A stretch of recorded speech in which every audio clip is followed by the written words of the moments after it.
இதை தொட்டதான் சவுண்ட் இருக்குது. ஸோ எல்லாருக்கும் வணக்கம். ரொம்ப நாளாச்சு இந்த மாதிரி ஒரு ஃபங்க்ஷனில் கலந்துக்கிட்டு. அண்ணன் கூப்பிட்டாரு, இந்த மாதிரி ஒரு ஃபங்க்ஷன் இருக்கு வா அப்படின்னு. ஓகே வந்துடுறேண்ணா. என்ன படம் எது என்னோட சொல்ல 9:45 வந்துடும் அப்படின்னு சொல்லி அந்த ஆர்டர் போடுறது தான் அண்ணனுடைய இது. கனியண்ணன் வந்தோம்னா எங்கள் அண்ணனை வந்து அண்ணன் போட்டு வச்சுருப்பேன். அடுத்து வந்து அண்ணனை தான் கனியண்ணன் அப்படின்னு போட்டு வச்சுருப்பேன். இப்படி ஒரு அண்ணன், எனக்கு கூட பிறக்காத ஒரு அண்ணன். 2 பேருமே வந்து நான் பசங்களை தூக்கிக்கிட்டு ஒவ்வொரு ஆஃபீஸாக ஏறி இறங்குவேன். அவர் நாடோடிகளை தூக்கிக்கிட்டு ஏறி இறங்குவார். ஒன்று நான் மீட் பண்ணிட்டு வெளில வரும்போது இவர் எதுக்கு வருவார், இல்லை இவர் மீட் பண்ணிட்டு வெளில வரும்போது நான் உள்ளே போவேன். அப்படி 2 பேரும் அந்த கதையை தூக்கிட்டு சுற்றும் போது தான் எங்களுக்குள்ள தெரியும், கனியன்னு தெரியும். ஆனால் அறிமுகம் அப்படி தான் எங்களுக்குள்ள ஆஃபீஸாக பார்க்கும்போது. அப்புறம் எங்கள் டேரக்டர் சேரன் சார் ஆஃபீஸில் கொஞ்சம் அதிகமாக சந்திக்கிறதுக்கு ஒரு தர்ப்பம். அப்புறம்தான் வந்து சசிகுமார் சார்கிட்ட கதை ஓகே பண்ணிட்டு போனால், அண்ணன் ஆல்ரெடி அங்கே உட்காந்துருக்காரு. வந்துட்டியா, வா வா நான் முன்னாலே உட்காந்துட்டேன் அப்படின்னு சொல்லி அங்கே சசிகுமார் சார் ஆஃபீஸில் தான் எங்களுக்கான நெருக்கம் அதிகமாகுது. அப்போ பசங்க படத்தில் அந்த கதை ஜேபி சார் நடித்த அந்த வாத்தியார் கேரக்டர் அண்ணன்ட்ட தான் கதை சொல்கிறேன். சிறப்பாக இருக்குடா, ரொம்ப நல்லா இருக்கு, வேறு யாராவது வச்சு பண்ணு, நான் நாடோட்டில் ஷூட்டிங் போகிறேன் அப்படின்ட்டு போயிட்டாரு. நடிக்க முடியல அவர். அப்போ வந்து வேறு வாத்தியாரை நான் தான் ஃபஸ்ட்டு பார்த்தேன். ஏன்னா அப்போ வில்லனாத்தான் பண்ணிட்டு இருந்தார் அவர். அப்புறம் வந்து படம் ஏவிஎம் ஸ்டுடியோவில் வந்து பசங்க படத்தை சசிகுமார் சார், அசோக்குமார் சார், கனியண்ணன், எஸ்ஆர் கதிர், நாங்கள் 4 பேர் தான் அந்த டபுள் பாசிட்டிவ் பார்க்குறோம். ஒரு பயம் இருக்கும்ல, ஒரு படம் பண்ணியிருக்கோம், அதுவும் குழந்தைகளை வச்சு பண்ணியிருக்கோம். ஒரு என்னதான் நமக்கு ஒரு கான்ஃபிடென்ட் இருந்தாலும் அது எப்படி ரசிப்பாங்க அப்படிங்கிற ஒரு பயம் இருக்கும். படம் ஆரம்பித்த ஒரு 5 நிமிஷத்தில் அண்ணன் ஏறி அப்படின்னு கமெண்ட் அடித்து ஃபேன்ஸ் எப்படி பார்ப்பாங்க அந்த மாதிரி அடரா குர்ரா அப்படின்னு சொல்லிட்டு அந்த ஒவ்வொரு கேரக்டர் இன்ட்ரோ ஆகும்போது ஒரு ஃபேனாக பார்க்க ஆரம்பித்தார். அப்பா அண்ணன் காப்பாற்றுறீங்கன்னா சசிகுமார் சாரையும் அசோக்குமாரையும் சிரிக்க வைக்கிறது ரொம்ப கஷ்டம். அவங்க சிரிக்கவே மாட்டாங்க. பசங்க கதை கேட்டுட்டு 2 பேரும் ஒருன்னே இருக்காங்க. எனக்கு பயம் வந்துருச்சு. எல்லா இடத்துலையும் சிரிச்சுப்பட்டு கதையை ரிஜெக்ட் பண்ணுவாங்க, இவங்க சிரிக்காமே ரிஜெக்ட் பண்ணுவாங்க போலன்ட்டு நான் எஸ்ஆர் கதிர்கிட்ட வந்து ஐயா இவங்க படம் பண்ண மாட்டாங்க, இங்கே எல்லா இடத்துலையுமே சொன்ன போன இடம் பூரா கதையை சிரிச்சுட்டு ரிஜெக்ட் பண்ணுவாங்க, இவங்க சிரிக்க வைக்கிறது பெரியம்பாடாக இருக்குது இது அப்படின்னேன். ஆனால் சசிகுமார் சார் கதையை கேட்டு இன்டர்வலில் சொன்னேன், இன்டர்வல் பிரேக் பண்ணிட்டு நான் ஸ்டாண்ட் அப் சொல்லாமே ஓடி போயிடுறேன் அப்படின்னு. அப்படி ஆளுங்க அவங்க 2 பேரும். இவங்களுக்கு நம்ம படம் போட்டு காமிக்க போகிறோம், இப்போ சிரிக்காமவே அந்த படம் இருக்கும்போது அண்ணன் உள்ள வந்து அந்த மூடையே மாற்றி விட்டார். டோட்டலாக ஒரு படத்தை கைதட்டி ஒரு சூப்பர் ஸ்டார்ஸ் படங்களாம் எப்படி பார்ப்போம் அந்த மாதிரி பார்த்துக்கிட்டு இருக்கு. அண்ணன் நம்மளை என்கரேஜ் பண்ணுறதுக்காக பார்க்குறாரா இல்லை உண்மையாகவே ரசிக்கிறாரானா நான் இன்டர்வலில் கேட்குறேன், அண்ணா உண்மையிலே என்ன ஒர்க் அவுட் ஆகுதா அப்படின்னு. டேய் தங்கம் சூப்பர்ரா அப்படின்னு சொல்லிட்டு அப்போ வந்து அந்த படத்தை பார்த்துட்டு சொன்னார், இந்த படத்தில் நான் ஏதாவது ஒன்று பண்ணணும்டா சொல்கிறா. என்ன படமும் முடிச்சது என்ன பண்ணோம் அப்படின்னு சொல்லிட்டு தான் அப்புறம் அந்த அன்பு அப்பாவுடைய கேரக்டருக்கு அண்ணா டப்பிங் நீங்கள் பேசுகிறீங்களாண்ணா அப்படின்னு. பேசுண்டா அப்படின்னு அந்த படத்தை ஃபுல்லாக அப்படிதான் வந்து அண்ணனுக்கும் எனக்குமான நெருக்கம் இன்னும் அதிகமாகுது. அப்புறம் வந்து எல்லாத்துக்கும் வம்சத்துக்கும் அண்ணே இந்த வில்லன் கேரக்டருக்கு டப்பிங் பேசி கொடுங்கண்ணா. அவரை வந்து ரொம்ப அப்படியே உரிமையாக கூப்பிட்றதுக்கு கோலிச்சோட படம் தூங்கும்போது அங்கே இருக்கும்போது மிலிட்டன்ட்டை வந்து இந்த வாய்ஸ் யார் நல்லாயிருக்கும், இது கனியனை வச்சுக்கோங்க, கனியனை கூப்பிடுங்க, நான் தான் ஃபோன் அடிப்பேன், கனியனா அந்த படத்துக்கு வந்து டப்பிங் பேசி கொடுத்துருங்க வந்துடுவார். பசங்க டு நைட் ஷூட்டிங், அவர் 6:30 மணிக்கு ஷூட்டிங், காலையில் ஒரு 10 மணிக்கு ஃபோன் அடிக்கிறேன். அந்த கேரக்டர் கனியனை நடிச்சா நல்லா இருக்கும்ல அப்படின்னு திடீர்னு தோணுது. காலையில் ஒரு 9-10 மணிக்கு அடிக்கிறேன், அண்ணா எங்கேனா இருக்கீங்க அப்படின்னு. ஏன்னா சொல்லு அப்படிங்கிறாரு. இந்த மாதிரி பசங்களை ஒரே ஒரு சீன் நான் நடிச்சு தர முடியுமா அப்படின்னு. எத்தனை மணிக்கு எங்கே வரணும் அப்படின்பாரு. அவ்வளோதான், வருவார் நடிப்பார், என்ன ஏதுன்னு கும்பிட்டாரு. அப்புறம் டப்பில் தான் சந்திப்போம். அப்புறம் அந்த குழஞ்சின்னு அந்த நவீன் என்னுடைய அசிஸ்டண்ட் ஒரு படம் பண்ணுறான். அவன் வந்து அண்ணா கனியன்கிட்ட சொல்ல முடியுமா அப்படிங்கிறான். அண்ணா இந்த நம்ம அசிஸ்டன்ட்ஸ் படம் பண்ணுறாங்க, அதுக்கு நீங்கள் வந்து நடிச்சு கொடுக்கணும். பண்ணிவிடுவோம் அண்ணா அதை சொல்லி அவ்வளோதான். அது கதையை கேட்குறாரு, சம்பளம் என்ன ஏது என்ன எதுவுமே இருக்குல்ல. ஓகே நடிச்சு கொடுத்துட்டாரு. அப்புறம் பார்த்தா அவங்க சம்பளமாக ஒன்றுமே பேசவே இல்லை, இது பண்ணவே இல்லை. அண்ணன் ராபின்ஹுட் மாதிரி இருக்கிற இடத்துல நிறைய வாங்கி இல்லாத இடத்துல ராபின்ஹுட் பண்ணுறது மாதிரி இவர் கம்பெனி பெருசாக இருக்கிறதுல நிறைய வாங்கிக்குவார், இல்லாதவங்கள்ட்ட சும்மா பண்ணி கொடுத்துருவார். அப்புறம் ஒரு நாள் எப்படின்னா போயிட்டு இருக்கு அப்படின்னு, ஏன்டா பொண்ணு வைக்கிற இடத்துல பூவை வைக்கிறோம்னு சொல்லுவாங்க, இவங்கடா பொட்டு கூட வைக்க மாட்டாங்க போல அப்படிங்கிறாரு. ஒன்றுமே கொடுக்கல. அதுக்கும் ஓகே போ என் தம்பி சொன்னா பண்ணி கொடுத்துட்டேன் அப்படின்னு சொல்லிட்டு பண்ணி கொடுத்து முடிச்சுட்டு வந்துட்டார். அந்த மாதிரி நிறைய டைரக்டர்களுக்கு வந்து சின்ன படங்கள் சின்ன இதுன்னா அறிமுக இயக்குநர்கள் அப்படின்னா அண்ணன் போய் முடிச்சு கொடுத்து வந்துடுவார். அதை கால்குலேட் பண்ணி பெரிய கம்பெனியில் சேர்த்து வாங்கிக்கலாம்னு வச்சுக்கோங்க. அதை வாங்கி இங்கே ஃப்ரீயாக பண்ணி கொடுக்குறது அது அண்ணனுடைய ஒரு மனசு வந்து பெரிய இது. அந்த மாதிரி இப்போ உண்மையிலே 10 நாளைக்கு முன்னால் திடீர்னு ஃபோன் அடிச்சார், இங்கே இருக்கேன் அப்படின்னா, அன்னைக்கு மாதிரி இருக்கேன், மீட் பண்ணுவோம் அப்படின்னாரு. நான் இல்லைண்ணே இப்போ வெளில இருக்கேன் அப்படின்னாரு. சேர்ந்து போனால் பேசிக்கிட்டு இருக்கோம். 3 கதை சொல்லிட்டாரு. உட்காந்து கதையை சொல்லிக்கிட்டே இருக்காரு. நாங்கள் மீட் பண்ணால் கதை தான் பேசுவோம். ஒன்று நான் சொல்லி இவ்வளோ சொல்லுவார், டக்கு டக்கு டக்கு டக்குன்னு பிரபாஸுக்கு ஒரு கதை சொல்லுவார், அவருக்கு ஒரு கதை, இங்கே ஒரு கதை, அப்படி கதை சொல்லி முடிச்சிட்டார். அப்புறம் நான் ஒரு மாதிரியா இருக்கேன், ஏன்டா ஒரு மாதிரியா இருக்கேன் அப்படின்னாரு. இல்லைண்ணா பண பிரச்சனைனா ஒரு 10 லட்ச ரூபா அப்படிங்கிறேன். அதுதானே 4 லட்சம் கொடுத்து விட்றேன், வீட்டுக்கு கொடுத்து விட்டாரு. எனக்கு கஷ்டம் பணம்னா ஒரு 2-3 பேர்ட்ட சூரி இந்த மாதிரி ஒரு 2-3 நண்பர்கள் இருக்காங்க, அந்த மாதிரி மாற்றி மாற்றி வாங்கிக்குவோம். டக்குன்னு அப்படி வந்து அப்படி ஒரு கூட பிறக்காத ஒரு அண்ணன் தான் கனியண்ணன். அவருடைய ஃபங்க்ஷன்ல தம்பிராமன் உடனே அது அண்ணன் ஒரு 10 போட்டுருமான்னு பார்க்காதீங்க. அண்ணா அந்த இடத்துல சினிமாவில் இருந்துக்கிட்டு அந்த இடத்துல உங்களை வச்சிருக்கிறது சந்தோஷம். நாங்களும் அப்பப்போ வாங்கிக்குவோம், கொடுத்துக்குவோம். என்ன சொல்லி இல்லை நிறைய இருக்கு அவர்கிட்ட. ராமாபுரத்தில் இருக்காருல்ல, அதனால நிறைய இருக்கும் அவர்கிட்ட. இருக்கிற இடம் ராமபுரம்ல, அதனால இங்க நிறைய வரும். அந்த மாதிரி அண்ணன் வந்து நான் தான் அழகா நிறைய இது பண்ணியிருக்கேன். அந்த அண்ணன் வந்து இன்னைக்கு வா அப்படிங்கும்போது, அதுவும் பாலாண்ணன் வர்றா, நீனும் பாலாண்ணன் தாண்டா அதுங்கிறோம் அப்படின்னாரு. ரொம்ப சந்தோஷமா இருந்தது. உண்மையிலேயே அந்த டீசர் பார்க்கும்போது நான் எல்லாருமே உட்காந்துக்கிட்டு இருக்கும்போது உள்ள ஒருத்தர் வர்றாரு, மை நேம் இஸ் தன்ராஜ் அப்படின்ட்டு வந்தார் டைரக்டர். எல்லார்ட்டையுமே போய் my name is Dhanraj, my name is Dhanraj அப்படின்றது நான் சூரிட்ட சொன்னேன். எனக்கு உள்ள பார்த்தோன்னா டக்குன்னு சூரி தம்பி வந்துட்டு அப்படியே உள்ள அப்படிங்கிற மாதிரியே. அப்படிங்கும்போது அவர் தான் டைரக்டர் அப்படிங்கிறாரு. பாடி லாங்குவேஜ் நல்லா இருக்கு சூரி, இந்த படத்தில் ஏதாவது ஒரு இந்த கேரக்டருக்கு ஒரு படத்தில் வச்சுருமா அப்படின்னு சொல்லி நான் பேசிக்கிட்டு இருக்கோம். உண்மையிலே பிரதர் இங்கே எங்களுக்கு ஒரு சந்தோஷ் சுப்ரமணியம்னு ஒரு படம் வந்தது, இதே மாதிரியான ஒரு நல்ல ஒரு ஃபீல் குட் ஃபிலிம்.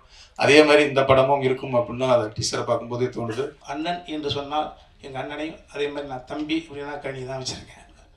இது மாதிரி எல்லோரிடமும் இந்த மாதிரியான ஒரு உணர்வை கொண்டு வந்து செலுத்துவது என்பது ஒரு அதிகாரத்தினால் முடியாது, அன்பினால் மட்டும்தான் முடியும். அடுத்து உழைப்பினால் முடியும். அடுத்து மற்றவர்களுடைய சௌகரியத்திற்கு தன்னை ஈடுபடுத்திக் கொள்ளக்கூடிய அந்த உணர்வால் முடியும். ஸோ அந்த வகையில் தம்பி சமுத்திரக்கனி உயரத்தில் இன்னும் இன்னும் இது பார்த்தா ட்ரெய்லரில் பார்த்தீங்களா மேம்பட மெனக்கெடுதல். அந்த தமிழா நான் தமிழ் பேசுகிறேன், தெலுங்கா தெலுங்கு பேசுகிறேன். ஸோ ஒரு கலைஞன் நடித்து பேசிட்டு வந்து தன் குரலை அதை ஐக்கியப்படுத்துறதுலாம் ஒரு கலைஞன் நிம்மதியாக இருக்க முடியும். தம்பி டக்குன்னு ஒரு ஒரு ஒரு படைப்பை இங்கே கொண்டு வந்து வெகு தளத்தில் கொண்டு வந்து கொடுக்கணுன்ற உணர்வை எங்கே கொடுத்துருக்கோம்னா அந்த கதையினுடைய ஆழம் இருந்தால் மட்டும்தான் இவ்வளோ பெரிய சான்றோர்களை கொண்டு வந்து உட்கார வச்சிருக்க முடியும். இன்றைக்கி மதர் சென்டிமெண்ட் எல்லாரும் சொல்லிட்டாங்க. தந்தை என்பவன் வித்து, தாய் என்பவள் அடைகாத்து அது வெளியே குஞ்சாக கொடுப்பாள். இந்த முகம், இந்த குரல், இந்த சிந்தனை அனைத்தும் தந்தைக்கு உரியது. ஸோ இன்றைக்கி அவசரமான இந்த உலகத்தில் அரசியல் ரீதியிலும் சரி, சினிமாவும் சரி, இன்றைக்கி மதர் சென்டிமெண்ட்டை ஒரு இன்ச்சு தாண்டி ஃபாதர் சென்டிமெண்ட், தந்தை உணரக்கூடிய ஒரு சூழல் இன்றைக்கி அவசர உலகத்தில் தேவைப்படுது எல்லாருக்கும். தந்தையை நம்ம சரியாக அங்கே அப்பா யார் அப்படின்னு சரியாக நான் உணர்ந்த பொழுது அப்பா இருக்க மாட்டாங்க நிறைய பேருக்கு. அது மாதிரி ஃபாதர் சன் சென்டிமெண்ட் ஒரு விஷயத்தை பார்க்குற பொழுது நிகழ்வாக இருக்குது. மை நேம் இஸ் தன்ராஜ் சொன்ன மாதிரி நானும் அதை உணர்ந்தேன். அதே தான் இந்த சூரியனுடைய உணர்வு வருஷனாக பார்த்தேன். ஒரு நகைச்சுவை கலைஞன் ஒரு கதையை இன்னொரு இடத்துல வாங்கி அதை ஸ்க்ரீன் ப்ளே பண்ணி நடிக்க தெரிந்தவனுக்கு தெரியும் மீட்ரு. அதே போல் ஒரு தன்னை ப்ரொமோட் பண்ணிப்பதற்காக தம்பி ஹீரோவாகவும் நடித்து இயக்கியும் இருக்கான் தன்ராஜ். ஸோ உங்களுடைய முயற்சி வெற்றி பெறணும் தம்பி, நிச்சயமாக வெற்றி பெறும். அதற்கான மிகப்பெரிய ஒரு பாசிட்டிவ் எனர்ஜி தான் தம்பி சமுத்திரக்கனி. தன்ராஜ் எனக்கு ஒரு நல்ல நண்பர். வெண்ணிலா கபடிக்குழு படம் ரிலீஸ் ஆனப்போ எப்படி அந்த பரோட்டா காமெடி பேசப்பட்டுச்சோ, அதுக்கப்புறம் அதே படத்தை தெலுங்கில் பண்ணி அந்த காமெடி அதை விட இங்கே நான் பண்ணதை விட இன்னும் மேலும் ஒரு இப்படி மேலே அந்த படம் அங்கே அவ்வளோ வரவேற்பு பெற்றுச்சு. அங்கேருந்து ஒரு நடிகன், ஒரு பெரிய நடிகனை, காமெடி நடிகனை உருவாகுறாங்க. அப்போ எனக்கு ஃபோன் பண்ணி உங்கள் சீன் பண்ணது நான் தான் அப்படின்னு எனக்கு அவரே எங்கள் நம்பரை வாங்கி ஃபோன் பண்ணி பேசினார். எனக்கு அவ்வளோ மகிழ்ச்சியாக இருந்துச்சு. அதுக்கப்புறம் நானும் பேசினேன். அதுக்கப்புறம் அப்பப்போ என்னோடய படங்கள் எந்த படம் வந்தாலும் அவர் ஃபோன் பண்ணி என்கிட்ட பேசுவார். அதுக்கப்புறம் திருப்பி சென்னையில் ஒரு படம் மறுபடியும் நடித்தேன். அப்புறம் எங்கள் அண்ணன் கனியன் இயக்கத்தில் நிமிர்ந்த நெல் படத்தில் வந்து அவர் நடித்தார். ஸோ 2 பேரும் மணிக்கணக்காக பேசிக்கிட்டே இருப்போம். எந்திரிக்கிறப்ப நான் பேசினது அவருக்கு புரியாது, அவர் பேசினது எனக்கும் புரியாது. அவள் 2 பேரும் கை கொடுத்துக்கிடுவான். இதே மாதிரி தான் எப்போவுமே ஃப்ரெண்ட்ஷிப்பாக இருக்கணும்னு கண்டிப்பாக தலைவா அப்படின்னுவேன். இப்போ விடுதலை படம் ரிலீஸ் ஆனதுக்கு அப்புறம் என்கிட்ட ஒரு 1/2 மணி நேரமாக பேசினாப்புல. உண்மைக்கும் மச்சான் எனக்கு புரியலை, அது இருந்தாலும் அந்த படம் இதுக்கு நேமில் சந்தோஷத்தில் நான் தேங்க்யூ டார்லிங் அரை மணி நேரம் உன்ட்டு இதவே தான் நான் சொல்லியிருப்பேன், நீ புரிஞ்சிருப்பேன். என்ற பதிலுக்கு என்னால் உன்கிட்ட பேச முடியலை. எனக்கு அவ்வளோ பெருமை சந்தோஷமாக இருந்துச்சு. தேங்க்யூ நண்பா. டைரக்டர்லாம் வந்து நடிகர் ஆகிட்டு இருக்கிறப்ப ஒரு நடிகர், அது காமெடி ஆக்டர் டைரக்டராக வந்திருக்கீங்க, ஒரு பெரிய விஷயம், வாழ்த்துக்கள்.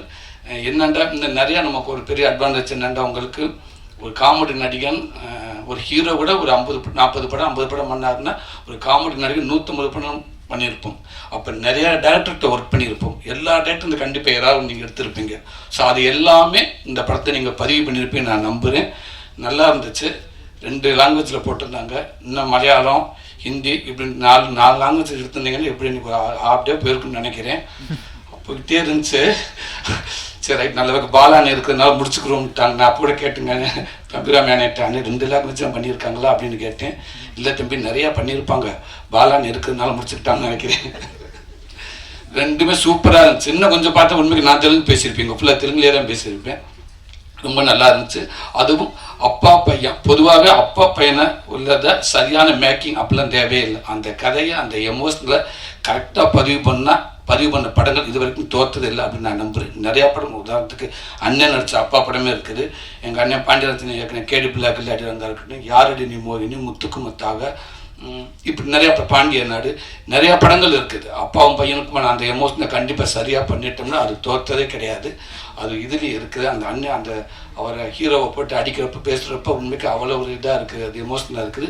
கண்டிப்பாக இந்த படம் ஒரு மிகப்பெரிய ஒரு வெற்றி படம் அமையும் நான் நம்புகிறேன். என்னென்னா படம் எடுக்கிறது முக்கியம், எடுக்கிறது எல்லாமே எடுத்துடுறாங்க.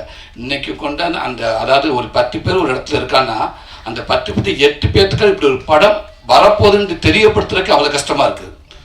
அவங்க கிட்ட இப்படி ஒரு படம் பேரை சொன்னால் சரி அது என்னவா, இல்லைடா படம் கிடையாது, சரி என்ன படம், அதுக்கப்புறம் அது ஒரு அரை மணி நேரம் பேசி புரிய வச்சு மனிதர்கள்லாம் இருப்பாங்கடா உள்ள நல்லா நடிப்பாங்க அப்படிலாம் புரிய வைக்க பயங்கர கஷ்டமாக இருக்குது.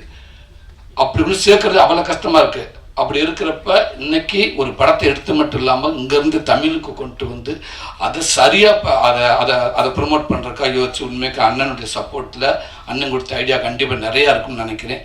இன்றைக்கி இவ்வளோ இயக்குநர்கள் பாலாண்ணன் தலைமையில் பாண்டியராஜ் அண்ணன் இப்படி இத்தனை பேர்த்து எல்லாத்தையும் வர வச்சு இன்றைக்கி இப்படி மீடியாக்களை வர வச்சு ஒரு தமிழ் படத்துக்கு எப்படி ப்ரொமோட் பண்ணணுமோ அதை அங்கேருந்து முதல் படத்துக்கு இது பல சிறப்பாக பண்ணியிருக்கேங்க. இந்த ஐடியாவே சூப்பர். இது ஏதோ எடுத்தோம் போனோம் அப்படின்னு இல்லாமல் கொண்டு இவ்வளோ மெனக்கடுங்க பார்த்தீங்களா. கண்டிப்பாக இந்த மெனக்கடல் தவறவே ஆகாது நான் நம்புகிறேன். இந்த படம் பெரிய வெற்றி படம் அமையும். வாழ்த்துக்கள். ரொம்ப எங்கள் அண்ணன் கண்ணி அண்ணன் உண்மைக்கு அவர் ஸ்க்ரீனில் மட்டும் இல்லை, அவருக்கு பிடிச்ச நிறையா பேர் அவர் சொல்லுவாங்க ஹீரோ தான், வெளியே அவர் ஹீரோ தான் அப்படின்னு சொல்லுவாங்க. அந்த வகையில் எனக்கும் அவர் ஹீரோ மாதிரி தான் எப்போவுமே. ஒரு சின்ன ஒரு தோன்ற நேரத்தில் ஒரு ஃபோன் பண்ணி ஒரு 2 நிமிஷம் பேசணுன்னா கூட ஒரு 1 ஹவர் ஓடிக்கிட்டே இருக்கலாம். அப்படி ஒரு எனர்ஜியான மனிதர், ரொம்ப பாசிட்டிவாக. அவர்கிட்ட நெகட்டிவாக பேசி நான் கேட்டதே கிடையாது. இன்றைக்கி நான் ஒரு நடிகனா ஓரளவுக்கு இன்றைக்கி ஒரு மக்கள் தெரிஞ்ச நடிகனாக இருக்கேன் அப்படின்னு அதில் கண்டிப்பாக கனியண்ணனுக்கும் சசி அண்ணனுக்கும் அவங்களுக்கும் பங்கு இருக்குது.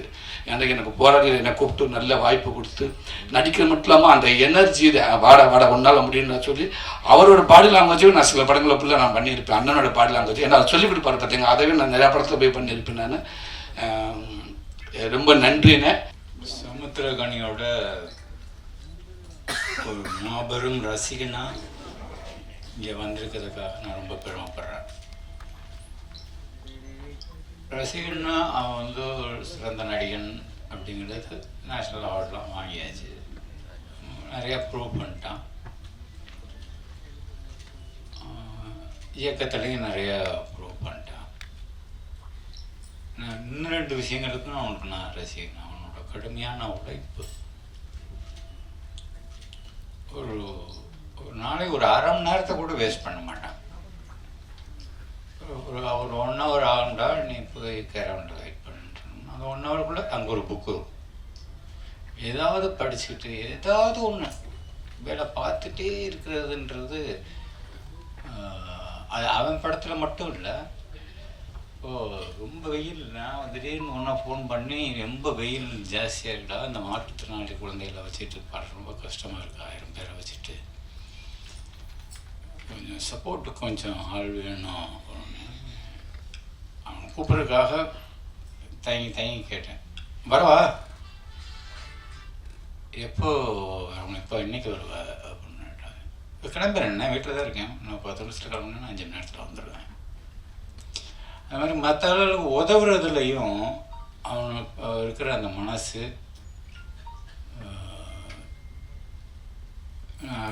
ரொம்ப அதிகமாக பார்த்ததில்லை.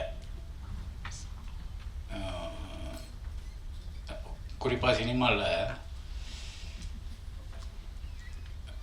தான் நடித்த படமாக இருக்கட்டும், நடிக்கிற படமாக இருக்கட்டும், மற்ற ரொம்ப சொன்ன மாதிரி அவனுக்கு பிடிச்ச அப்பா மாதிரியான படங்களாக இருக்கட்டும், இந்த மாதிரி சின்சியரான அட்டம்ப்ட்ஸ் எல்லாத்தையுமே வந்து எல்லாத்துக்கும் சப்போர்ட் பண்ணுறதுல அவனுக்கு ஒரு பெரிய மனசு இருக்குது. அதை எல்லோரும் கண்டிப்பாக பாராட்டி தான் ஆகணும்.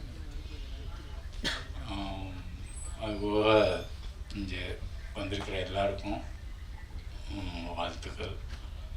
தன்ராஜ், நீங்கள் நல்லா தான் தமிழ் பேசுகிறீங்க, ஒன்றும் பிரச்சனை இல்லை.